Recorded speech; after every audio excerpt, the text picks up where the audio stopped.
वक्रतुंड महाकाय सूर्यकोटि समप्रभ निर्विघ्नं कुरु मे देव सर्वकार्येषु सर्वदा। आने वाले नवरात्रों में कैसे मनाएंगे मां दुर्गा को, इसी पर आज की एक अद्भुत घटना, सत्य घटना कि मां ने कैसे कृपा की अपने भक्त की। जीवन में परेशानियां अनेकों आएंगी, लेकिन कुछ लोग जो परेशानियों में घिरे हुए हैं या तो निखर जाएंगे या तो बिखर जाएंगे। अगर आपकी आस्था भगवान में है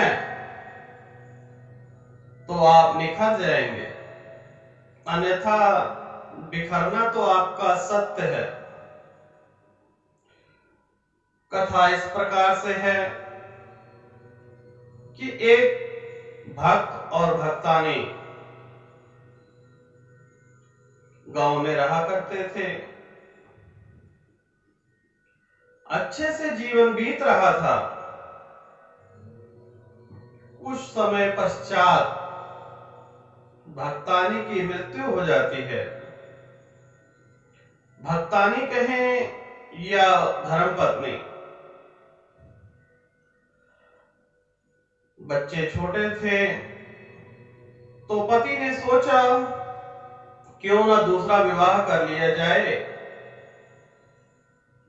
बच्चे 8 साल के, 4 साल के, 6 साल के, 2 साल के, इस प्रकार से उम्र का थोड़ा डिफरेंस। 4 बच्चे थे उनके घर में। तो सबसे बड़ी कन्या थी। अब कन्या जैसे जैसे बड़ी होने लगी, पिता को सुरक्षा की और दूसरा उसकी विवाह की चिंता होने लगी। उसने सोचा कि घर की देखभाल भी हो जाएगी और लड़की की सुरक्षा भी हो जाएगी, क्यों ना मैं एक विवाह कर लूं। पति ने दूसरा विवाह कर लिया। 1-2 साल तक तो अच्छा चलता रहा, लेकिन बड़ी कन्या जब 16-17 साल की हो गई तो सौतेली मां उससे सौतेला व्यवहार करती।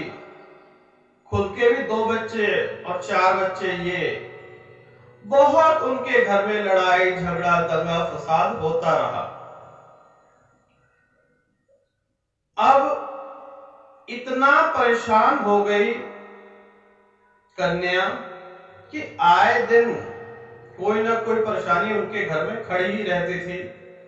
उनके पिताजी समस्या को सुलझाएं या अपना कामकाज करें। ऐसे ही कुछ दिन बीतते गए। एक दिन पत्नी बोली, या तो इस घर में ये कन्या रहेगी या तो मैं रहूंगी, या तो इस कन्या को इस घर से विदा कर दीजिए, नहीं तो मुझे विदा कर दीजिए। बेचारा भक्त परेशान।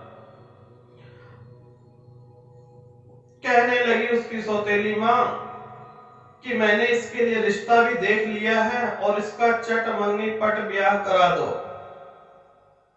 पिता ने कहा, जैसी आपकी इच्छा। और उसकी माता ने, सौतेली माता ने एक कोढ़ी से अपनी सौतेली लड़की का विवाह करा दिया। रोज खटापट के झगड़े के चक्कर में उस कोढ़ी से विवाह करा दिया। अब आप लोग जानते ही हैं कोढ़ी से लोग कैसा व्यवहार करते हैं। उस कोढ़ी को जंगल में जाना पड़ा। पूरी रात गुजारी।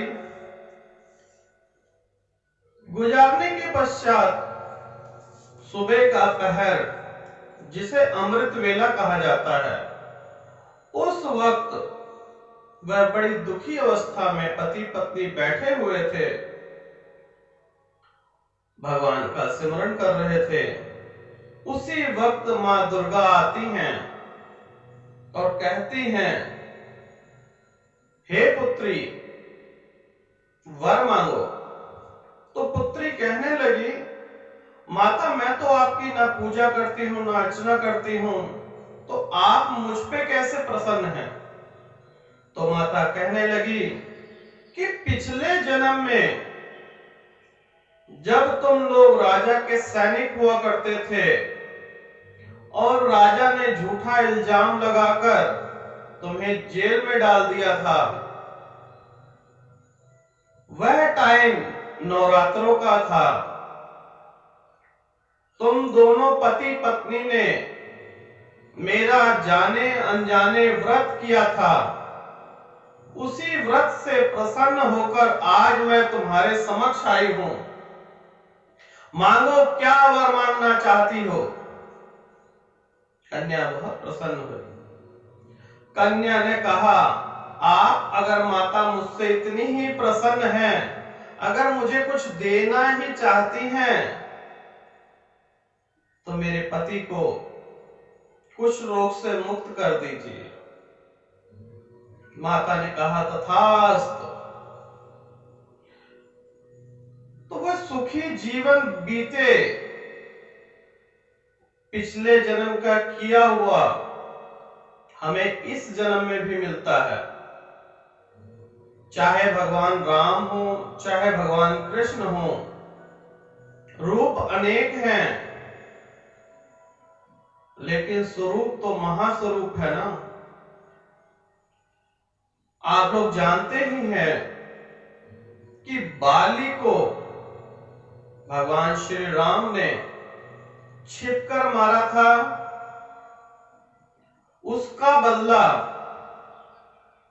जब भगवान श्री कृष्ण रूप में धरती लोक पर आए, तब उनसे बहेलिए बनकर श्री कृष्ण के पैर में बाण मारने वाला वही बाली था। तो करनी आपो आप है, किस्मत किसी की बदल नहीं सकते। किस्मत बदलने का जो लेखा जोखा है वो प्रभु ने अपने हाथों में रखा है। तकदीर की लकीरें बदल जाती हैं, तकदीर की लकीरें बदल जाती हैं। अगर हौसला हो तो जिंदगी बदल जाती है। जिंदगी में कुछ पाना है तो नवरात्रों में मां दुर्गा की पूजा अर्चना करें और अपने भाग्य को सौभाग्य में बदल लें।